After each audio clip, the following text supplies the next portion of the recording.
Good morning students, आपका फिर से स्वागत है आपके अपने चैनल अकाउंट्स वाला पर, जहां पर हम लोगों ने हर सब्जेक्ट, हर क्लास, हर लेवल की तैयारी करनी शुरू कर दी है। हम लोगों ने जो मिशन लेके चला था आज से कुछ समय पहले, जो नीरज सर ने, हमारे जो चीफ मेंटर हैं, उन्होंने जो शुरुआत करी थी, और आज उसी को आगे बढ़ाते हुए हम सब उसमें सहयोग दे रहे हैं और आप सबका सहयोग मिल रहा है। और अपने फाइनल स्टेज पर हम लोग हैं। 12th बोर्ड की परीक्षा आ चुकी है, आप सब बहुत अच्छी तैयारी कर रहे हैं। हमें पता है जिन सब्जेक्ट्स के एग्जाम हो चुके हैं, जिन बोर्ड्स के एग्जाम हो चुके हैं, जिन सब्जेक्ट के एग्जाम होने हैं, और हमें पता है कि आपकी तैयारी बहुत ही ज्यादा स्ट्रांग है और आप पूरी तरह वेल प्रिपेयर्ड हो। हम लोग सेक्शन ए पढ़ लिए प्रीवियस ईयर क्वेश्चन का, सेक्शन बी पढ़ लिए, सेक्शन सी पढ़ लिए, सेक्शन डी, और एज पर कमिटमेंट उसी के साथ ही हम आपके साथ शेयर कर रहे हैं section E case study long answer questions, जो कि बहुत बढ़िया होता है। 3 क्वेश्चंस होते हैं बाबू, 4 नंबर के, 12 नंबर के, और जो हर बच्चे को उठाना ही उठाना है, और ये आपका 100 आउट ऑफ 100 में बहुत बड़ा बेंचमार्क साबित होगा। ये बहुत लंबा क्वेश्चन होते हैं, देखने में बहुत लंबे लगते हैं, बट सबसे इजीएस्ट पार्ट सीबीएसई के द्वारा जो बनाया जाता है वो यही होता है, और एमसीक्यू। बाकी हर क्वेश्चन आसान होता है अगर आप ध्यान से पढ़ते हैं तो। और आई होप कि आपने पूरी तैयारी करी है। सेक्शन ए, बी, सी और डी बहुत अच्छे से आपने समझा है। अब हम समझते हैं सेक्शन ई। इसमें देखो, पिक्चर को देखना है, पिक्चर में बहुत ज्यादा इंफॉर्मेशन नहीं होता, ज्यादातर क्वेश्चन पे होता है। तो देखते हैं, on her birthday Prerna decides to donate some money to children of orphanage home. इससे कोई भी न्यूमेरिकल डेटा नहीं मिल रहा है, तो लगता है हमें नेक्स्ट पेज पे चलना पड़ेगा। यस, मिलना शुरू हुआ। If there are 8 children less, everyone gets 10 rupees more. However, if there are 16 children more, everyone gets 10 rupees less. Let the number of children in the orphanage home be X and the amount to be donated to each child be Y. मतलब हमें सारा passage दे दिया कि अगर एक बच्ची है जो अपना बर्थडे सेलिब्रेट करना चाह रही है, जिसने, और बर्थडे सेलिब्रेट करने का देखो कितना अच्छा तरीका होता है, मोरल बेस्ड क्वेश्चंस होते हैं कि आपको तैयारी होती है, आपको पता होता है कि हमें क्या करना है। कितनी अच्छे तरीके से दी हुई है कि अगर 8, हम लोग बहुत अपना केक काटते हैं, पिज्जा हट में जाते हैं, डोमिनोज में जाते हैं, ये तो हर साल करते हैं, लेकिन कभी दूसरों की खुशी के लिए भी जी के देखना चाहिए। ये क्वेश्चन हमें बतला रहा है, मैथ्स का क्वेश्चन। सोचो, कहता क्या है कि अगर 8 बच्चे कम होते तो हर बच्चे को 10 रुपए ज्यादा मिल जाते, और अगर 16 बच्चे ज्यादा हो जाते तो हर बच्चे को 8-10 रुपए कम मिल जाते। तो अगर X स्टूडेंट हो और Y रुपीस का डोनेशन हो, तो based on answer the following question write the system of linear equation, यानी कि ये मैट्रिक्स से रिलेटेड है। Write the system of 10 in the matrix form Ax is equal to B, find the inverse of the matrix A। चलिए find करते हैं। सबसे पहले इक्वेशन बनाते हैं, मतलब हमें कुछ भी बहुत ज्यादा सॉल्व नहीं करना है, हमें बस सिंपल इनवर्स निकालना है। कैसे निकालते हैं, सॉल्व भी करते हैं, और ये हमारा पिछला सीरीज था। Let the number be X, let children be X दिया हुआ है, और amount donated to each children Y. तो गौर करो, अगर टोटल कलेक्शन कितना आया, अगर x बच्चे हैं और y रुपीस आपने डोनेट किया, तो टोटल मनी कलेक्टेड कितना हुआ, xy। जरा इक्वेशन ढूंढते हैं। 8 बच्चे कम होते तो हर बच्चे को 10 रुपया ज्यादा मिलता, लेकिन पैसे तो उस प्रेरणा नाम की बच्ची के पास, जो अच्छी बच्ची थी, जो गुड कॉज के लिए अपना बर्थडे सेलिब्रेट कर रही है, उसके पास टोटल पैसे तो xy रुपीस थे। इसको सिंप्लीफाई करते हैं तो हमारा इक्वेशन बनेगा 5x minus 4y is equal to 40, sorry xy minus 8x minus 80, sorry minus 10x x into Y X Y plus 10x minus 8y minus 8t is equal to X Y cancel out हो गया, 10x minus 8y is equal to 8t, 2 common निकाल लीजिए बाबू, तो 5x minus 4y is equal to 40। ये हुआ equation 1। Similarly question था कि अगर 16 बच्चे ज्यादा होते, क्वेश्चन क्या था, अगर 16 बच्चे ज्यादा होते तो 10 रुपए कम मिलते, तो x प्लस 16, तो हर बच्चे को 10 रुपए कम मिलते, तो एक्स वाई का डोनेशन आता, तो हमारा अगला इक्वेशन जो होगा simply X Y plus 16y minus 10x minus 160 is equal to X Y, cancel out हो गया, 10x, इसको पॉजिटिव बनाने की कोशिश करते हैं, 16y is equal to minus 160, 2 से कॉमन निकल जाएगा, 5x minus 8y is equal to minus 80। तो हमारा दूसरा इक्वेशन हो गया। क्वेश्चन बोला था पहला कि right the system of linear equation, जो हमने ऑब्टेन कर लिया, right in the matrix form, तो इसको मैट्रिक्स फॉर्म में बनाने की कोशिश करते हैं। तो एक मैट्रिक्स ए बनाते हैं। ए एक मैट्रिक्स होगा जिसमें हम लिखते हैं x के कोएफिशिएंट 5 5 माइनस 4 माइनस 8। एक मैट्रिक्स x बनाते हैं जिसमें वेरिएबल को लिखते हैं।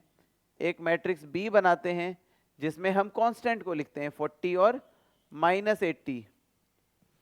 तीसरा पार्ट कहता है find the inverse of matrix A, और ये हो गया हमारा AX is equal to B का फॉर्म। तीसरा पार्ट कहता है कि write find the inverse of matrix A। A हमारा मैट्रिक्स है 5 माइनस 5 सॉरी 5 5 4 माइनस 4 माइनस 8। इसका हमें इनवर्स निकालना है। तो इसका इनवर्स कैसे निकालते हैं हम लोगों ने सीखा है। सबसे पहले हमें डिटर्मिनेंट निकालना होता है मॉड ए।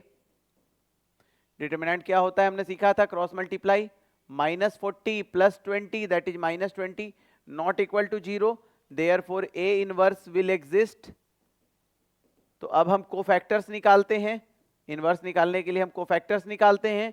कोफैक्टर्स होता है C adjoint plus minus minus plus.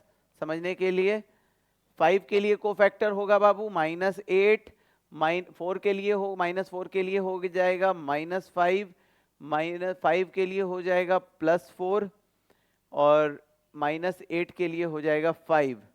Therefore adjoint A जो होता है वो होता है सी डैश, यानी कि इसका ट्रांसपोज माइनस 8 माइनस 5 4 5, इसको हमने ट्रांसपोज कर देते हैं। अब हम ए इनवर्स निकालते हैं। तो ए इनवर्स जो होता है वो होता है 1 by mod A into adjoint A, that is equal to minus 1 by 20 minus 8 minus 5 4 5। ये हो गया हमारा A inverse.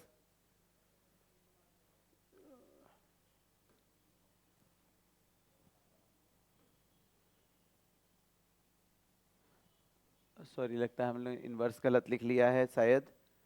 Minus 8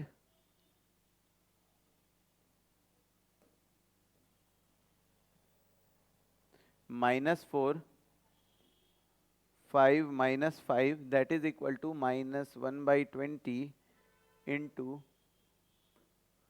8 minus 4 5 minus 5। तो ये हो गया हमारा पार्ट। और पार्ट को सॉल्व करते बोलता है एक्स वाई का वैल्यू निकालिए। तो x इज इक्वल टू होता है हमारा a inverse b, that is equal to, इसको मल्टीप्लाई कर दीजिए हमारे b मैट्रिक्स जो कि कांस्टेंट मैट्रिक्स था। तो क्या हो जाएगा बाबू, कांस्टेंट मैट्रिक्स था हमारा, पीछे देखेंगे तो 40 और माइनस 80। इसको हम जब सॉल्व करते हैं तो we will get x is equal to 32 और y इज इक्वल टू 30, यानी कि 32 चिल्ड्रेन 30 रुपीज डोनेशन ईच, यानी कि टोटल कलेक्शन 32,96,960 रुपए का कलेक्शन था। ये हो गया हमारा पहला इक्वेशन कंप्लीट। अब हम सीखते हैं, नेक्स्ट क्वेश्चन की ओर चलते हैं। determine the values of x and y. In number theory, it is often important to find factors of a integer n.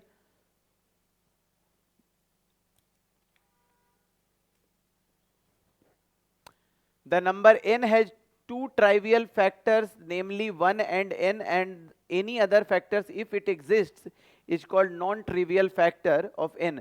Naresh has plotted a graph of some constants linear inequation, यानी कि देख के लग रहा है कि ये या तो लीनियर इनइक्वालिटी का क्वेश्चन होगा या तो लीनियर प्रोग्रामिंग का होगा, with points A B C 50, 100, D 0, 200, E 100, 0. This graph is constructed using 3 non-trivial constants and 2 trivial constants. One of the non-trivial constant is x plus 2y greater than equal to 100. ये है हमारा graph. एक हमें पता है कि x plus 2y greater than equal to 100 है. अब कह रहा है, आगे पढ़ते हैं क्वेश्चन को. Based on the above information, answer the following question. What are the two trivial constants? Other two. तो अदर टू ट्रिवियल कॉन्स्टेंट्स जो होते हैं बाबू, वो बहुत सिंपली होते हैं x ग्रेटर देन 0 और y greater than equal to 0. If R1 is the feasible region, R1 feasible region कौन होता है? जो ग्राफ के बीच में कॉमन रीजन माना जाता है. यहाँ R1 R2 करके दिया है, तो फिजिबल रीजन है हमारा ये. तो बोल रहा है कि दूसरा रीजन, अगर R1 फिजिबल रीजन है, तो what are the two non trivial constants? तो हमारा ये वाला रीजन क्या हो जाएगा? यहां क्वेश्चन पे आते हैं वापस. If R1 is the feasible region, then what are the two non trivial constants? तो पहला अगर हमारा 2x plus y less than 200 greater than 200 है, तो दूसरा क्या हो जाएगा? 2x plus y less than equal to 200, और दूसरा हो जाएगा हमारा 2x minus y less than equal to 0. क्यों? क्योंकि इधर की ओर ग्राफ है. अगर इधर की ओर होता है तो हम ग्रेटर देन का साइन देते हैं, इधर है तो लेस देन का साइन देते हैं. दूसरा पार्ट कहता है if R1 is the, then what are the, हो गया. R2 is the feasible region, then find the maximum value of the objective function 5x plus 2y. तो बहुत सिंपल चीज है कि अगर 5x plus 2y का मैक्सिमम वैल्यू निकालना है, हमारे पास पॉइंट्स जो गिवन है, a 0 50 जो अभी तक हम लोग यूज नहीं कर पाए थे, b है हमारा 20 40, c है हमारा 50 100, D है हमारा 0 200. बोल रहा है कि मैक्सिमम वैल्यू निकालिए इसका, बारी बारी से पॉइंट प्लॉट कीजिए और देख लीजिए जो मैक्सिमम है वो मैक्सिमम है. तो इस पे A पे पुट करते हैं तो ये 0 हो गया, ये 100 हो गया. Z एट B 25 जा 100 प्लस 80 180 हो गया. Value of Z at C 55 जा 250 प्लस 200 दैट इज 450 हो गया. होपफुली यही मैक्सिमम होना चाहिए. नॉन कॉर्नर पॉइंट पे ज्यादातर आता है answer. D 0 plus 2 into 200 that is 400. तो we have the value is, तो क्वेश्चन पूछा है if R2 is the feasible region then find the maximum value of the objective function 5x plus 2y. तो हम लिखेंगे maximum value of 5x plus 2y is 450 at C 50, 100. ठीक है. तो section E के केस स्टडी क्वेश्चंस बहुत आसान होते हैं. अगर आप केयरफुली उसको देखेंगे तो बहुत इजीली क्लियर आउट हो जाएगा. लास्ट क्वेश्चन की ओर चलते हैं हम लोग. क्वेश्चन को एक बार पढ़ते हैं. When observed over a long period of time, a time series data can predict trends that can forecast increase or decrease or stagnant of a variable under consideration. मतलब एक टाइम सीरीज से related question है जो कह रहा है, उसके बारे में बताया जा रहा है कि अगर हम कुछ पीरियड, कुछ लोगों की हिस्ट्री को देखते हैं तो हम पता कर सकते हैं कि ये प्राइस मार्केट में बढ़ेगा कि घटेगा. Such analytical studies can benefit a business for forecasting a prediction of future estimated sales or production. The table below shows the sales of an item in a district during 96 to 2001. ये दिया है 96 से लेके 2001 तक. ये value दिया हुआ है लाख रुपीज में 6.5 लाख, 5.3 लाख, 4.3 लाख, 6.1 लाख, 5.6, 7.8. यानी कि कुछ बढ़ रहा है कुछ घट रहा है. तो हमें पता करना है, आगे क्वेश्चन पढ़ने हैं कि based on the above equation determine the equation of the straight line trend. बोल रहा है कि स्ट्रेट लाइन ट्रेंड बताइए. कैसे निकालते हैं straight line trend? tabulate the trend values of the year and also compute expected sales in 2002. हमारा दिया कहां तक है? 2001 तक. तो 2002 का हमको सेल्स का एक्सपेक्टेशन पता करना है. Fit a straight line trend by method of least square for the following data. ये डेटा गिवन है, इससे लीस्ट स्क्वायर मेथड को हम लोग सॉल्व करेंगे. अब जरा हम लोग कुछ क्वेश्चंस को सॉल्व करने की कोशिश करते हैं. तो ये इंडेक्स नंबर का क्वेश्चन है. यहाँ पे ईयर डालेंगे, यहाँ पे उसका वैल्यू डालेंगे, मतलब इंडेक्स नंबर डालेंगे, यहाँ पे x डालेंगे, यहाँ पे x स्क्वायर डालेंगे. ये हमारा वैल्यू जो होता है ये y को रिप्रेजेंट करता है. ईयर लिख लेते हैं हम 1996, 97, 98, 99, 2000 और 2001. यानी कि n हमारा कितना हो गया बाबू? 6 हो गया. वैल्यू जिनके दिए हुए हमारे पास 6.5, हमारा है 5.3, 4.3 क्योंकि चार्ट पीछे है, स्क्रीन पीछे है, 6.1, 5.6, 7.8. सिग्मा वाई निकाल लीजिए. इसका सम करेंगे तो कितना होगा? 5 3 8 3 11 1 12 6 18 8 26, 2 7 9 5 14 6 20 4 24 5 29 6 35, 35.6. अब हम x निकालते हैं. x का याद रखो बाबू formula xi minus a by 0.5. हम x लेते हैं xi माइनस a बाई 0.5. तो xi minus a by 0.5, a क्या है? a कौन सा ईयर है? जरा ढूंढते हैं कि कैसे आएगा a. ईयर हमारा होता है xi. जरा ढूंढो कि हम कैसे ला सकते हैं इसके बीच में. किसको a माने हैं?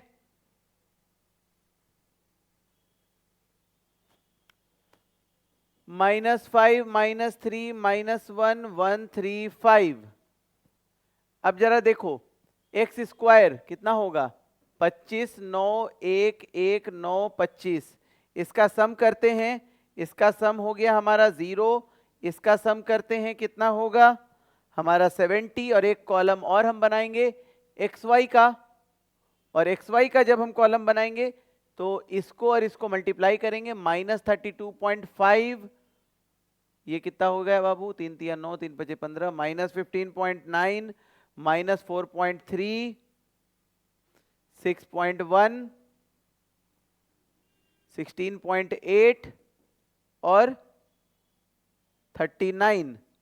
तो इसकी वैल्यू हो जाएगी, इसकी सम करेंगे सिग्मा xy कितना होगा? 9.2.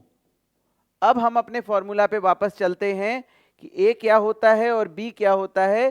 क्वेश्चन क्या था? गौर कर रहे हो? क्वेश्चन था determine the equation of straight line trend. तो equation of straight line trend होता है y बराबर a प्लस बी एक्स. अब यहाँ पे y क्या होता है, a क्या होता है और b क्या होता है? तो याद रखिएगा a जो होता है वो होता है हमारा sigma y by n. Sigma y by n. Sigma y कितना है? 35.6 divided by 6.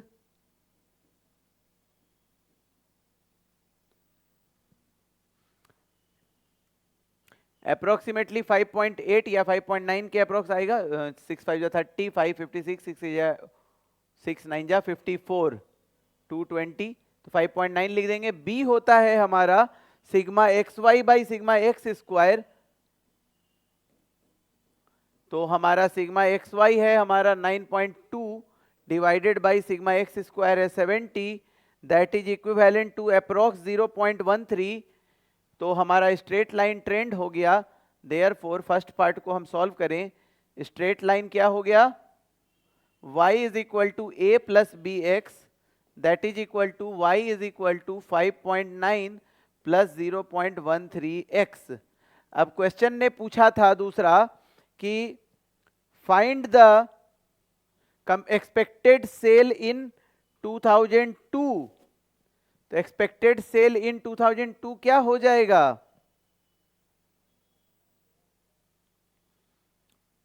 Therefore expected sales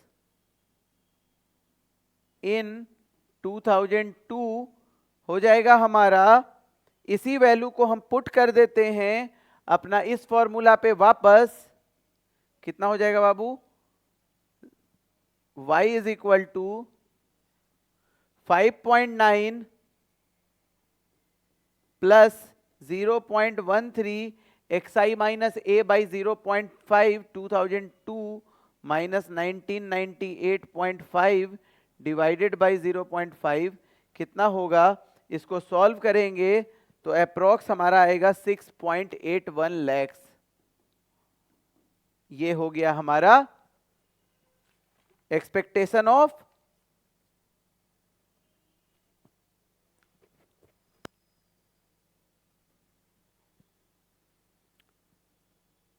expected sales इन 2002 6.81 लैक्स। अब हम चलते हैं अपने लास्ट पार्ट पे, इसको आगे बढ़ाते हैं। लास्ट पार्ट था कि straight line trend for the given data. एक और डेटा दे दिया है आपका, एकदम सिंपली वही डेटा को आगे बढ़ा दिया है। 2004, 2005, 2006, 2007, 2008, 2009 और 2010।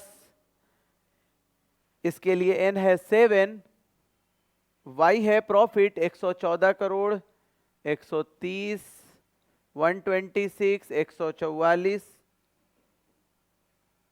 138, 156, 164। ये हो गया y। तो सिग्मा y निकालोगे बाबू तो कितना हो जाएगा? 972। अब हम निकालेंगे x।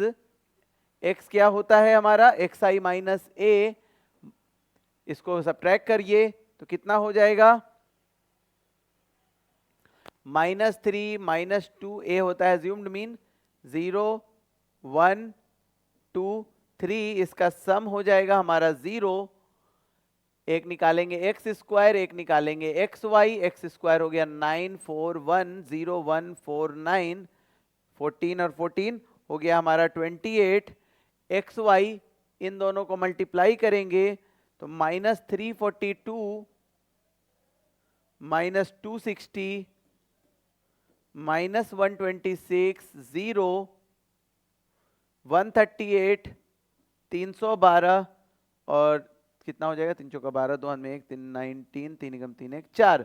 इसका सम करिएंगे, ये हो गया सिग्मा एक्स स्क्वायर का वैल्यू, ये हो गया सिग्मा एक्स वाई का वैल्यू 214। अब वापस हम अपना आते हैं a बराबर, a हमने पढ़ा था सिग्मा y बाई एन होता है, यानी कि हमारा 972 बाई 7 अप्रोक्सीमेटली वैल्यू हो जाएगा 138.86। b होता है हमारा sigma x y by sigma x square, that is equal to 214 by sigma x square, that is 28, that is equivalent to 7.64। Therefore straight line trend जो होगा हमारा वो होगा y is equal to a plus b x, and we got the next series a, that is 138.86 plus 7.64x। हमारा ये value आ गया। और यहां पे आपकी पहली सफर की जर्नी समाप्त होती है, जहां पे आप सबने बहुत साथ दिया हम लोग का। Thank you so much. कि last but not the least, हम लोग इसको वाइंड अप करने से पहले एक पॉइंट को डिस्कस करेंगे कि ये प्रीवियस ईयर क्वेश्चन जो हमने सीरीज शुरू किया है आपके साथ, और आप बहुत मन से पढ़ रहे हैं, अपने दोस्तों को ये शेयर कीजिए जिन्होंने मैथ्स लिया है और उनको लग रहा है कि कहीं कुछ कमी रह गई है। 100 आउट ऑफ 100 जो हमारा मिशन है, उनको शेयर कीजिए, चैनल को सब्सक्राइब कीजिए, लाइक कीजिए, उससे हमें मोटिवेशन मिलता है आगे बनाने के लिए। और अभी बहुत जल्दी हम लोग पूरी की पूरी आपके लिए तैयारी और सीरीज लेकर के आ रहे हैं, जिसको हम लोग आपके साथ शेयर करने के लिए कंटिन्यूअसली तैयार हैं। तो again thank you so much, wish you all the best for your coming exams.